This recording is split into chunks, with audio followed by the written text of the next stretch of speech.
ആറ്റുകാൽ ഭഗവതി ക്ഷേത്രം 2024 വർഷത്തെ അംബ പുരസ്കാരം വിതരണം ചെയ്തു. മലയാളത്തിലെ പ്രശസ്ത സാഹിത്യകാരൻ ഡോക്ടർ ജോർജ് ഓണക്കൂറിന് ദേവി സന്നിധിയിൽ പുരസ്കാരം സമ്മാനിച്ചു. അംബ പുരസ്കാര വിതരണങ്ങളോടൊപ്പം ആറ്റുകാൽ ഭഗവതി ക്ഷേത്രം ഈ വർഷത്തെ പൊങ്കാല മഹോത്സവങ്ങളോട് അനുബന്ധിച്ചുള്ള കലാപരിപാടികളുടെ ഉദ്ഘാടനം ചലച്ചിത്രതാരം അനുശ്രീ നിർവഹിച്ചു. മലയാള സാഹിത്യത്തിൽ സമഗ്ര സംഭാവനകൾ നൽകിയ സാഹിത്യകാരൻ ഡോക്ടർ ജോർജ് ഓണക്കൂറിനാണ് ഈ വർഷത്തെ അംബ പുരസ്കാരം സമ്മാനിച്ചത്.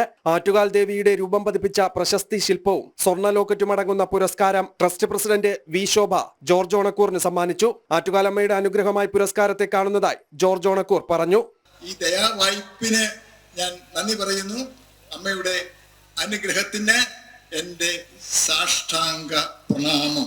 2024 പൊങ്കാല മഹോത്സവത്തോടനുബന്ധിച്ചുള്ള കലാപരിപാടികളുടെ ഉദ്ഘാടനം പ്രശസ്ത ചലച്ചിത്ര താരം അനുശ്രീ നിർവഹിച്ചു. ആറ്റുകാൽ ദേവി സന്നിധിയിൽ തന്റെ നൃത്ത അരങ്ങേറ്റത്തെക്കുറിച്ചുള്ള ഓർമ്മകളും അനുശ്രീ പങ്കുവച്ചു. ഞാനൊരു ഡാൻസർ ഒന്നും അല്ലാതിരുന്നിട്ട് പോലും എത്രയോ സിനിമയിൽ വന്നതിന് ശേഷം എന്റെ ആദ്യത്തെ ഡാൻസ് പെർഫോമൻസ് ഞാൻ ചെയ്തത് ആറ്റുകാൽ അമ്പലത്തിലെ ഉത്സവത്തിനാണ്. ചടങ്ങിൽ കലാ സാംസ്കാരിക മേഖലകളിൽ നിന്നുള്ള പ്രമുഖർ പങ്കെടുത്തു. ജനം, തിരുവനന്തപുരം.